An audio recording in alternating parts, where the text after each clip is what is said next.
Shalom, shalom. Shalom. What's up, G? Should I put the other people in the waiting room for the couple minutes? Yeah, leave him in the waiting room for another minute Okay. until 30. Yo. What's up, No, bro? don't leave him in the waiting room. Let him stay. Let him come in. Let him come in. Oh, you said, okay. Sorry, I got confused. All good. They're in now. Okay, shalom, everybody. I'm sending the source sheet to the, well, actually, I just have to open it up. I'm sending it into the chat. Okay, there's the source sheet. Nice. Hello, Celio and Avichai and Schligs and our soldier. Yo, Celio. Hey. How's it going, yo? It's great to see you. Oh, great to see you guys. Oh, this was a surprise. This is a nice surprise. I was gonna go over the book over it. Yeah. Thank you. Try to, oh, for sure, yo. I'm gonna try to do a screen share now. Okay. And it's possible to get like the sources in English.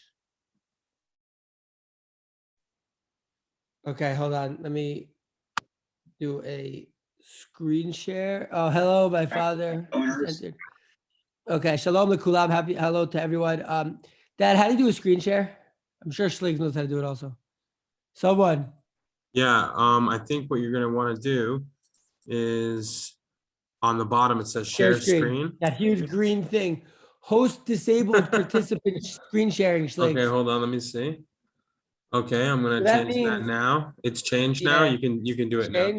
Yeah, try it. Okay. Share. Great.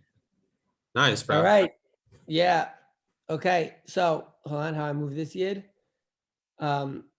Okay, now I can oh shoot, back. Red Pill Parshas Vayikra. I want to make it. It's next to the title on the right side of where it says Red Pill Parsha Vayikra. There's the Aleph and the A on the right. Yeah. Yep. Okay.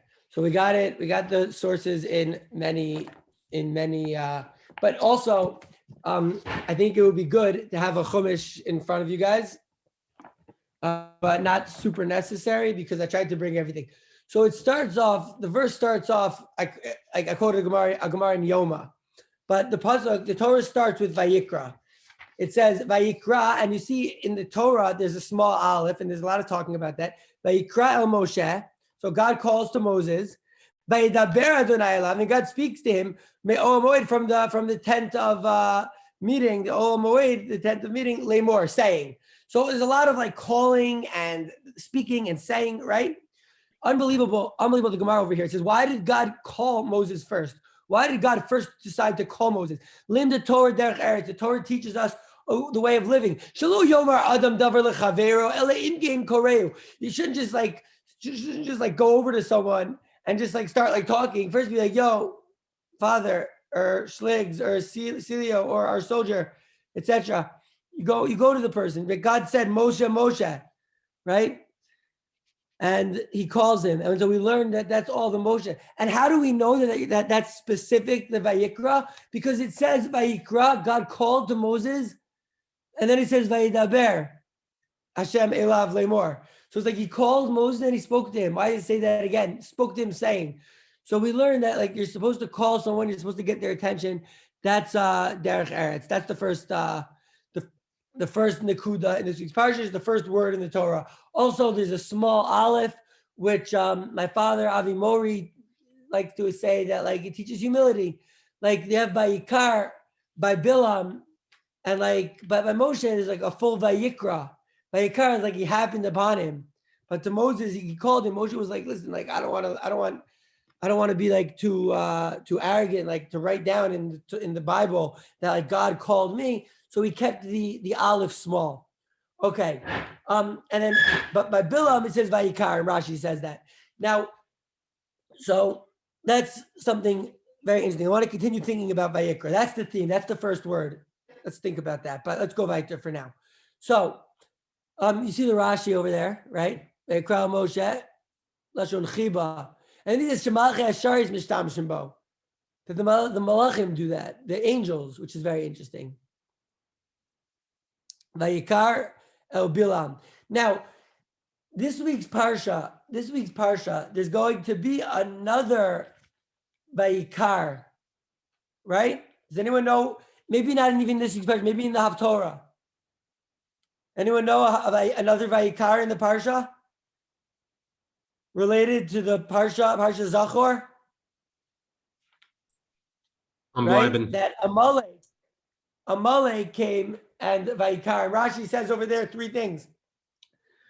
Now we know that Amalek is the Sheba. Amalek is the son of Edom. Amalek is the son of Esav. Amalek is the harbingers of the Vatican and the Jesuits and the globalist elite. I put both of those words in quote because very likely not a globe, and these people are definitely not elite. Anyways, so that's Vayikra, right? That Amalek came and attacked them. Vayikra, the lashon of sperm, like carry. Vayikra, like lashon of being cold, that like he froze them up. Ramanovich said to me this word. He's like, we got to be hot in our voting. We can't be lackadaisical in our divine service. We can't be lackadaisical in our life. You know, you have the phrase YOLO, even though I don't even say that because Drake connections, but like we have this chance in this world, and like a person shouldn't be cold and shouldn't be disinterested. It should be excited. It should be, you know, that's Vayikra. And then of course like the whole thing with Amalek jumping into the bath and cooling it, fine. That's just something for Parsha Zachor. Red Pill Parsha Zachor, very, very shibadik. All right, it's dealing with Amalek, and that's also the Vayikra. So right away in this week in Vayikra, with seemingly it's a bunch of laws about korbanos. Vayikra, the book of Leviticus, is really only about sacrifices, animal sacrifice, plant sacrifice, but especially at the beginning. But right away we have that connection to Amalek, who is Edom, who is Rome, etc. Okay, so just one more thing over here that God called to Moses, and it's just something to understand about how nevuah, how prophecy works, that it was going to his ears and all of the Israelites didn't even hear it. It just like, that's how nevuah works according to Rashi.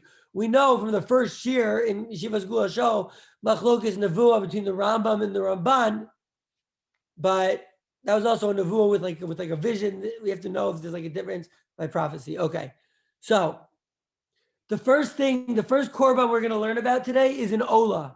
Now we're going to learn about Vayikra is the least learned because it's the most in depth. Vayikra is the least learned book of the 5 books of Moses, and so for today I just want to go through these sacrifices so we know a little bit about these sacrifices. The first sacrifice that we're going to learn about is called the korban olah. And the korban olah, it's lashon of olah, to go up, because the entire thing is burned completely to God. Now, who knows how many different types of korban olah there are? Also bleiben. Good blind, but where is our soldier? Our soldier might know, but he's gone. Right? The soldier's gone. I can't see like everyone who's in shiur, but anyways, if anyone knows, they can say. If anyone doesn't know, good blind. It's the Josh. Welcome to the Josh. Yo. So how many different types? We're learning about different types of korbanot. So korban olah, we're talking about a korban olah that gets completely sacrificed, completely shechted, completely burned. And that's why it's called an olah. You could bring it from the bakar or the tzon. I mean, you could use like a cow or a ram. I think it might have to be not a ram. I mean, a cow. It has to be a male, I believe. It has to be a bull or a ram or a male sheep. And then so you have bakar, you have tzon. You also have something that's called an olas ha'of, which is an olah. An olah is a voluntary thing. A person brings a korban olah. He's not chayiv to bring it. He brings it if he wants to bring a korban, right? And then there's also there's the bird, and then there's the mincha, right? So you could bring a bull, a ram, a bunch of like wheat, grind it up, or a bird, like a dove or a weed. So there's 3 types of olas. The first thing we're going to learn about the ola is about the korban. Ola is that you have to do smicha. At least on the bakar, you have to do smicha. Smicha is you're leaning on it. Now, this is my first time ever. I just want to tell you guys, this is my first time ever teaching Vayikra. I'm so excited. It was always my favorite book in out of the 5 books of Moses. And so what I want to do is just to establish a few ideas and a few questions that we have. Right now, we have a question. So the Gemara says, how do you do smicha? How do you lean on the animal? But the first thing you do when you bring a sacrifice is you lean on the animal. And so the Gemara is going to ask what, like how, but I'm more interested even in why. Why do we do that? And guess what I'm going to do? I'm going to bleib shver. I don't know why exactly we do it. It could be that we're trying, because we're going to see that there's the Gemara says later on, I think I brought it, that ein kapara ela b'dam. That it says that you're doing this, the somech, you're doing the smicha, v'samach yado al rosha. Ask the Gemara, the Nirtzalo, ask the Gemara in Zvachman of Dara Beis that I didn't bring. Or maybe this is Gemara Megillah and Daf Ches actually. Or maybe this is the Gemara somewhere, the Nirtzalo and Yoma and Daf Hey that I didn't bring. Right? It says Ein Kapara Ela B'dam. There it is. So then why, if you're doing the smicha, why does the Gemara say that it was already wanted to him? So then why are you telling me that it's to his will? Because the will of his Vineyard Solo that God forgave him, that didn't happen until you slaughter the animal. So then what's going on? That you're telling me that he got forgiveness just from the leaning on the animal, right? That's the Gemara. So the Gemara is going to say an amazing thing. The Gemara is going to say that the Nirtzalo over here is that, Lirtzono it says, right? It says, first it says Lirtzono, and then it says Nirtzalo, right? At the end of the 3rd verse, it says, Yakrivo so Lirtzono, to his will. So the Gemara says that he has to give it from his will. That means if he's not willing to give the korban, so what do? We beat him until he wants to give it. And the Gemara says, and that's also the case by divorce, that if a husband doesn't want to divorce his wife, we beat his wife. It's called makin oso achiyo ratzani, right? But not in the korban ola though, because the korban ola you're never chayiv to bring. You never have to bring an ola. It's always voluntary. I think you said we beat his wife. No, we beat him. We beat him. We beat him until he says, "I want to give the korban," or "I want to divorce." You know, Kovin also Achiyam Ratzami. It's a Gemara in Erichin of Chav Aleph and Aleph, right? That's what it says. It says Yakriv that he has to bring it, but it says Lirtzono. How could it be Lirtzono? So the answer is that Makin Kovin also Achiyam Ratzami. We force him to bring it, but he has to do it from his own will. Fine, but also V'nirtzolo. That so we say Lirtzono, the same word, right? Lirtzono, and he has to want to bring it, and then he gets kapara. He doesn't get kapara without dam, says the Gemara in Yoma and Daf Hey, that I do not think I brought.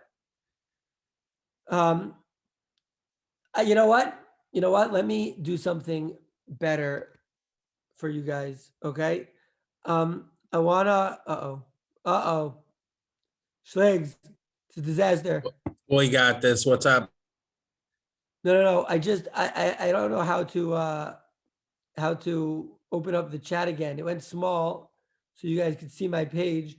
But I want to send you guys this sheet with the English. People who want the English can use it. But I don't know how to make it big. On stop share. Okay, so I stopped the share. So shalom to everybody. Hello again. I'm gonna send the English version here. So Celio, if you want to, Cielo, if you want to check out the English, check it out there. I'm going to share screen again, but I'm going to take it off English because it's too distracting for me. Cool, thank you. You're so welcome. I also got to charge my phone, my computer, I mean. All right. But anyways, so I'm going to take this off the English but you can follow along on the sheet that I gave, right? Oh, so I did bring the Gemara in Yoma.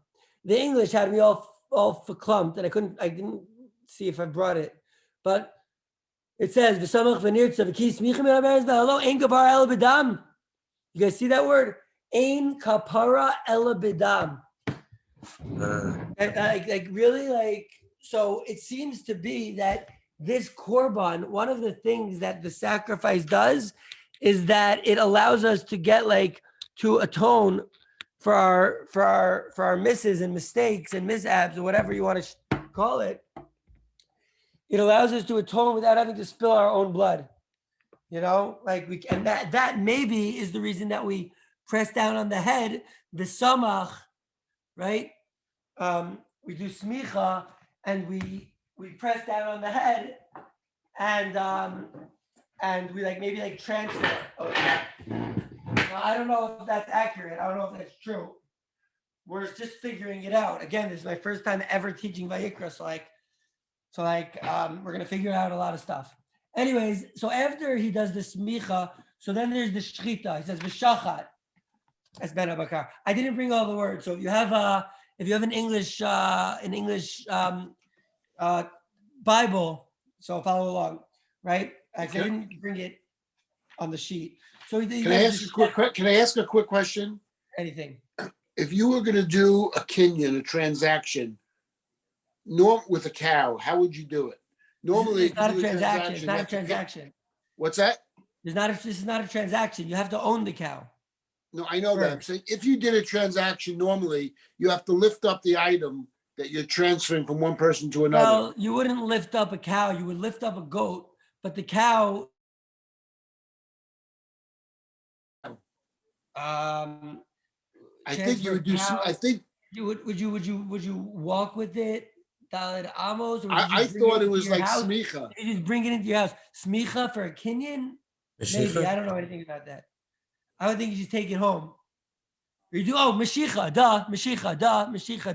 You pull it and it goes towards you. But also like, I think that's mashicha. Smicha is not the kinyan. Smicha is just the transference maybe, but we're still not even sure what smicha is. Okay, so after the shchita, so then it says it's better bakar at night. The hikrivu b'nei Aaron HaKohen, they bring it. They bring the blood to the altar, and they throw the blood on the altar, around the altar. Then they take off the skin from this korban and they cut it into different parts.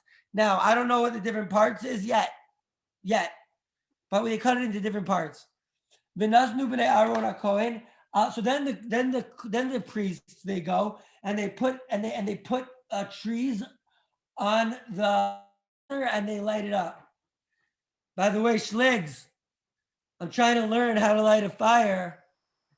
You know, as a Kohen, I got to know how to light a fire. By the way, what do Kohanim love, Alba? We love meat and we love smoking, ketores, but we love meat. Kohanim, Cielo. So me and my dad are actually from this caste of priests. And so hopefully when we build the temple soon, it's going to be, first of all, the temple is going to take down the Vatican. It's like when this is built, the Gemara says this is destroyed.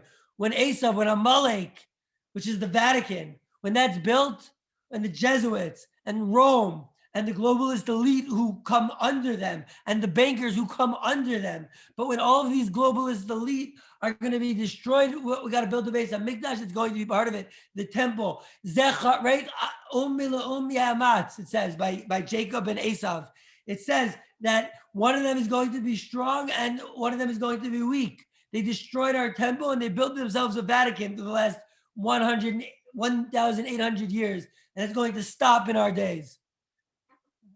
Please, God, omnipresent, etc.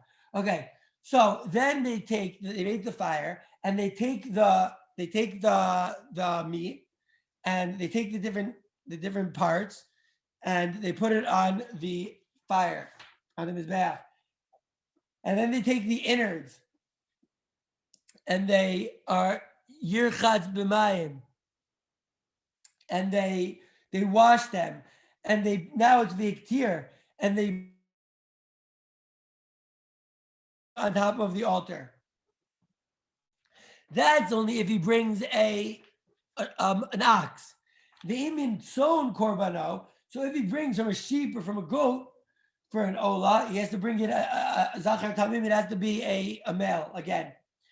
I don't know why here's a male and why an asham I think is a female, but it's something that I'm just going to ask the question, and then it's again v'shachat, and they cut it up, etc. They do all the things, and then that's the ola of the goat, of the smaller animal. The min ha'of, but if you're going to bring it from an oaf, from a chicken or a bird, ola korbano, torim obnei yona. So doves, turtle doves or doves, whatever, you bring it. So now you bring it closer to the altar. Umalak es rosho. Shligs, you know what malik is? Is that when you push your thumb into the back of a dove's neck? Yeah, with the thumbnail. Yo, Celio, you might never have heard this law, but it's a crazy. You cut off its head with your fingernail. Wild stuff. The priest does, and then you burn it, and then you take all of its the hisir es moraso benotsasa. You take out all of its leaves. You peel off the leaves, and you bring it, and then you rip it open, right? V'shisao so b'chnafav lo yavdil v'hiktira so akohen hamizbecha ala etzim, right? Okay, so you're supposed to rip it apart. Now shisa also that you rip it apart. Where else in the Torah do we see that? By Shimshon when he ripped open the lion. Right? It says Vashisa. Okay. Now it says the Nefesh Ki Sakriv, and Dad, this is one of our favorite things. The Nefesh Ki Sakriv. It says when the Nefesh is bringing the mincha. So now we're dealing with the fourth type of ola. When a soul brings the mincha. Wait a second. In the other one, it's talking about when a man, Adam Ki Yakriv ola. When a man brings an ola, when a guy brings an ola, when this brings an ola, when that brings an ola. Why would it say when a soul brings the ola by the mincha? So I brought the Gemara in Menachos and Daf Kuf Dal, the last Gemara in the second to last parak. It says like this: Amar Rabbi Yitzchak, mipnei man nishtanis mincha, shenei arba nefesh. So why by the core mincha does it say the soul? Amar Kadosh Baruch Hu, mi dargo lehevi mincha. Who goes really to go and bring the mincha? Ani. So we know that this is a voluntary thing. So a rich person is going to bring a nice ox, but a poorer person might be like, okay, I can only bring a sheep. And an even poorer person can say, listen, I can only bring two turtle doves. But what happens if the guy has no animals? The guy's super poor. So what does he do? He brings some wheat. That's all he has. So it says, Malani alav ki'ilu hikriv nafsho lefanai. He says, this is all the guy can afford, and that's what he's bringing. Don't think that God looks at it less. God does not look at the objective value of the sacrifice, but he looks at the subjective value of the sacrifice. How much is this person sacrificing vis-a-vis how much he has? How much of himself is he sacrificing, right? And so that is ki'ilu hikriv nafsho, right? And we ask another question about the mincha, that why are there 5 ways to do the mincha, 5 ways to burn it? So it's like a mashal to a king of flesh and blood. So that makes a meal for his beloved friend, right? But he knows that his beloved friend is poor. So Amar Lo, he says to him, Aseli min chamisha mine tigon kidei she'enem imcha. He's like, listen, can you bring a little bread? He doesn't want to hurt him, but he still wants to give this guy the feeling that he's also donating something to the meal. That's what the Korban Mincha is like. Kol mincha asher takrivu l'Adonai lo se'aseh chametz ki kol se'or v'chol davash lo zaktiru menu isha Adonai. So there's an idea, 3 things that we have to know about korbanos, which is that you can never bring se'or, you can never make it into leavened bread, and you can't bring honey And then he's going to say, but you have to bring salt on every single sacrifice. So the Ramban explains, he says, you're not allowed to bring a mincha of chametz. Wait a second. They brought the whole Ramban. I didn't want to bring the whole Ramban. I just wanted to bring it from oh yeah, the Ramban quotes the Rambam. The reason that you can't take the leaven or the honey, he says maybe it's like what the Rambam says in Guide to the Perplexed 346. Amar Shematza b'Sifreim, he found in like the books of like the ancient idolaters that they would always bring it with leaven. They would always bring leavened bread, and they would also mix like good tasting fruit, honey, like with all of their things. So like we're like, yeah, we're not doing that. But then why don't we bring salt? Because we don't want to bring something boring. So we bring lechem and melach, which is also the same letters in Hebrew, lechem and melach. And I'm sure that there's some Kabbalistic understanding, but we're not even close to getting to talking about Kabbalistic understandings because we are still trying just to understand the basics of the korbanos, right? So that's the mincha, and right, and so what do you do with the mincha? You bring it different ways. He brings it. He does kamat. He catches it with his middle fingers. He takes it, and with the wheat and with the honey, with the oil, and each mincha has a levona, right? So it has some frankincense that you bring with it also. And the Kohen brings the azkarasa. So now what's this azkarasa? Oh, now, wait a second. We're starting so less. But what's this thing with the azkarasa? That like, there's like, the way Rashi says this is how he will be remembered, like with his korban is like the remainder of it, what the Kohen took, I guess. Now, so that's the Ola. We learned about the Ola. We learned like the 10 things you do with the Ola of the backkk. We learned what you do with each sacrifice, and what it can become, the 4 things it could become out of. Now we're going to learn about another korban called a shlamim. Shlamim, says the Gemara, right? Oh, there's another mincha, but I didn't do all the mincha because there's different types of mincha marchashes, mincha this, mincha that, 5 different types of mincha, 5 different ways that you can make the mincha, different ways to make like cakes or breads. But there's another mincha, which I forgot, which is called the minchas bikurim. And the minchas bikurim is, anyone? Minchas bikurim? The minchas bikurim is what we bring on Shavuos. And we bring the Korban HaOmer. And so that's the Korban HaOmer, another type of thing. There's a lot of interesting sprachen and different languages. Okay. We're at Revi'i now. And if the Zevach is a shlamim, if you're going to bring a shlamim, so first off, Zog the Gemara, you can bring the same thing. It could be, so shlamim can be boy or girl, right? Ola we said was only boy, and I believe that Asham is only girl. But we're not up there yet, so I don't know. But here, this could be a boy or a girl animal, a male or female, and you bring this shlamim. Now, why is it called shlamim? So Rashi says, Amega shlamim, it says, because it brings peace. Shlamim is from the word peace. Shalom is peace, right? So, because it brings peace to the world. But there's another explanation Rashi brings. Shlamim sheyesh behem shalom l'mizbech lekohanim u'lebaylim.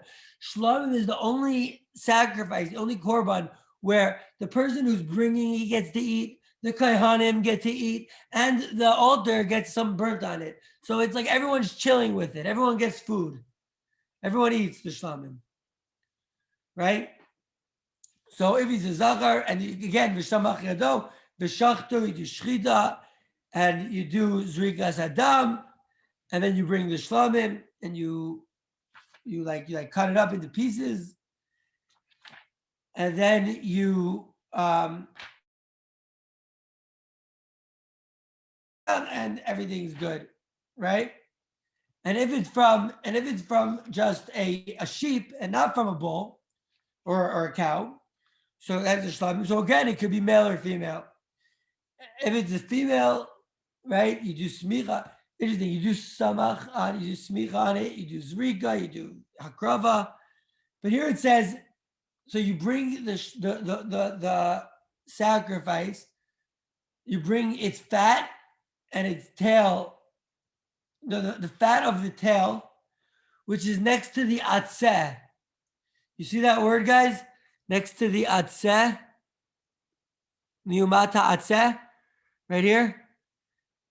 So I don't know how they're going to try to translate niumata atzeh, but it means, Rashi says, the Gemara in Chulin says that the atzeh is, it says, Amar Rachmana Magum Shaklayos Yoatzot.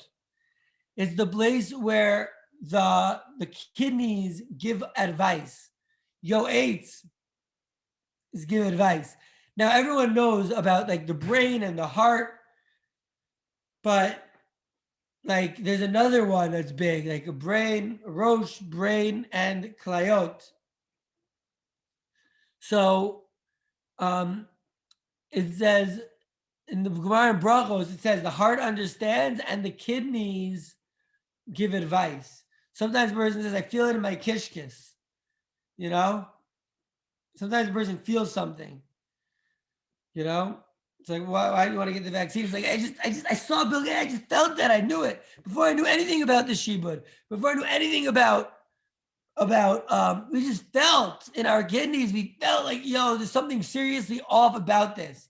You know, we saw the Bill Gates and we saw and the Jeffrey Epstein, and we saw that they were lying to us. And we just knew. The ones of us who are still pure blood humans and not genetically modified organisms, we just knew. But a lot of people got led astray, you know? A lot of people, unfortunately, they got led astray by some authority figure. And that brings us, right? We learned all about the Shlomim, and now we're at Chamishi. And it says, I just spoke to Moses saying, speak to the people of Israel, speak to the Israelites saying,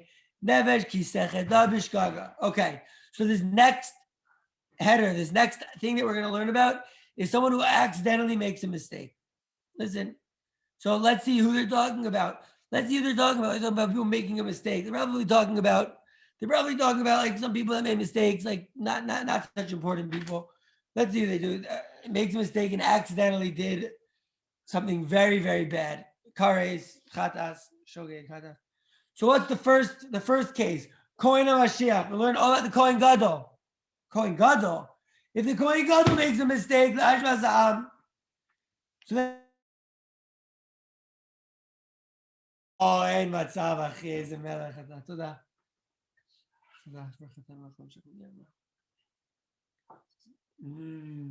אמן. שכח. זה תמר בארץ ישראל. ברוך אתה אדוני מלך העולם בורא פרי העץ. אמן.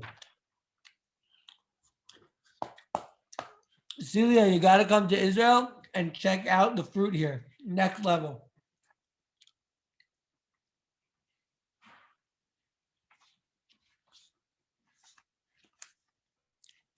Okay. So the first thing we see is that the Kohen HaMashiach sins, right? And the Gemara, Im Kohen HaMashiach ad Masa'am, the Gemara in Horios. This whole Gemara, by the way, this whole section is only about what happens when Gemara in Horios is Lashon Torah, Lashon Hora, it's teaching. This whole thing is, well, what happens when the leaders give bad advice? You know, that's the first thing. People are like, how could it be? The whole parsha, mesechtas, that are not learned in the mainstream. So Mashiach B'Shem in a Mishnah is like, maybe if it's Mashiach, if he has, then maybe he's talking about the king. And it says, no, it's Kohen the Mashiach. So I say, okay, well, maybe it's just a Kohen who was like a substitute and he wore all the clothes, but he never actually got to become Kohen Gadol and he didn't get anointed to feel anointed. It says Kohen Mashiach. Well, if he's Mashiach, then maybe it's the Kohen Mashiach Malchama. No, it's Ha-Kohen Ha-Mashiach. You see those hays? The Kohen, the anointed, meaning that there's no one above him, aka the Kohen Gadol. Okay, well, what's the next thing? And then we learn about what the Kohen Gadol has to bring, what chatas the Kohen Gadol has to bring, right? So he brings a power, by the way. The dog, he doesn't have options. He has to bring a cow. And they take it and they do some things and they play with the blood, blah, blah, blah.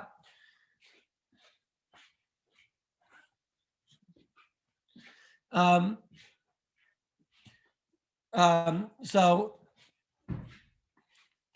he takes the blood, he puts it on the corners of the altar, takes all the things, does some things, a lot of